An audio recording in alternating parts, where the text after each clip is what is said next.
भोक जोर हेलाणी किंतु पाखरे समय नहीं। कम समय मध्य किछि बनै खाइबाकू चाहुचंती जोटा कि स्वास्थ्यकर आ स्वादिष्ट होइथिबो।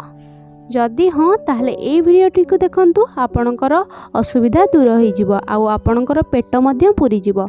नमस्कार, मु हांडीशाल चैनल को आपण मानकु अनेक अनेक स्वागत। ताले चलंतो डेरी न करी वीडियो को स्टार्ट करिबा। जदि मोर ए भिडियोटी की आपण मानकु भल लागे ताले मोर भिडियो को लाइक शेयर और सब्सक्राइब करबा को जमै भूलिबेनी आ पाखरे थिबा बेल बटन को प्रेस कर देबे। चलंतु आउ डेरी न करी वीडियो को स्टार्ट करिबा। प्रथमे गोटे मिक्सिंग जार नबा, सेथिरे 5 चम्मच अटा को दबा। आपण को जदि मीठा पसंद नहीं ताहले आपण चीनी को स्किप करि परिबे। एठी मु 5 चम्मच अटा पाई 2 चम्मच चीनी देउची।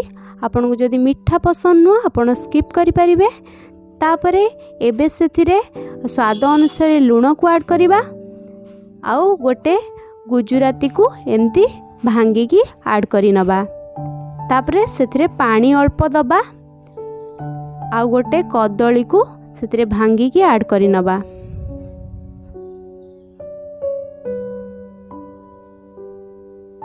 तापरे सेतिरे मोटी गोटे चम्मच घी पकोची। आपण चाहिले घी देबे नले घी स्किप मध्य करि परिबे। एबे तार कवर को बंद करी ताको भलो भाबे ग्राइंड करि नबा।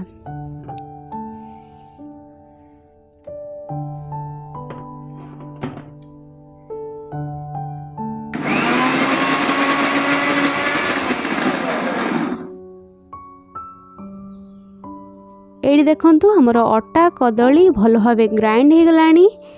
एबे ताकू गोटे जागा को ट्रांसफर करि नबा।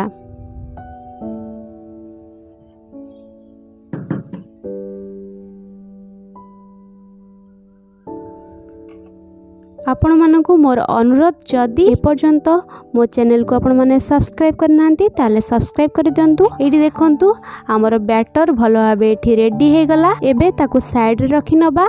आउ नेक्स्ट प्रोसेस को जीवा। एबे गैस को ऑन करिबा। आउ गोटे तावा गैस ऊपर बसैबा। आउ तावा को भलो भाबे गरम करनबा। तावा गरम हो गला परे सेथिरे तेल को पकै नबा। आउ तेल को तावा रे भलो भाबे स्प्रेड करि नबा। तेलरू बांफ बाहरिबा पर्यंत अपेक्षा करिबा। एडी देखंतु तेलरू बांफ भलो भाबे बाहरी गलानी।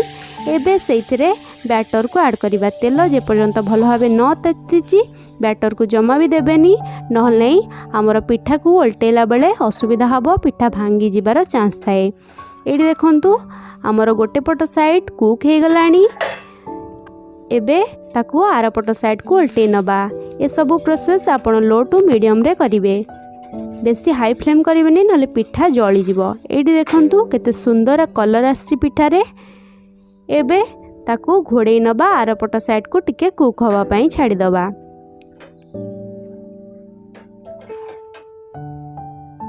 एडी देखंतु आर पट मध्य भलो भाबरे कुक हे गलानी। ए पिठा बहुत नरम होता तो आपण टिके देखिकी आराम रे पिठा को उल्टेबे, नहले पिठाटा भांगी जिबार चांस थाए। एठी देखंतु हमर पिठा एठी बनिकी रेडी हो गला। ए पिठाटी बहुत कम समय मध्य रे बनी थाए। एबे ताको गोटे जागा को काढी नबा। एही प्रोसेस रे हमें आउ गोटे पिठा बनेइबा। देखिले तो पिठा केते कम समय मध्य बनी गला। आउ ये पिठाटी खाइबा को बहुत बढ़िया लगी थाए। बहुत नरम होता है पिठाटी। जार दांत नहीं से आराम रे खाई परिबो ए पिठा। आउ समस्त को ये पिठा बहुत बढ़िया लगे। आपण थरे बनातु आ खातु आ केमिति लागिला मते कमेंट माध्यम रे जणैबा को जमे भूलिबेनी। जदि मोर ए पिठा रेसिपीटी आपण मानकु भल लागि थाए ताहले मो चैनल को सब्सक्राइब कर दियंतु आ मो वीडियो को लाइक कर दियंतु। एबे मो आपण मानकु देखेबी पिठा हमर केते नरम बनिची। आपण देखिके एबे जानि परिबे। देखंतु पिठा केमती हाथ रे गुड़े ही जाउची। एबे आपण को देखिके जानि परथुवे जे पिठा केते नरम बनिची आ केते भलो देखा जाउची। आजिर वीडियो को मु एठी रखुची। पुणी देखाबा आ गोटे नुवा वीडियो रे। रहुची नमस्कार।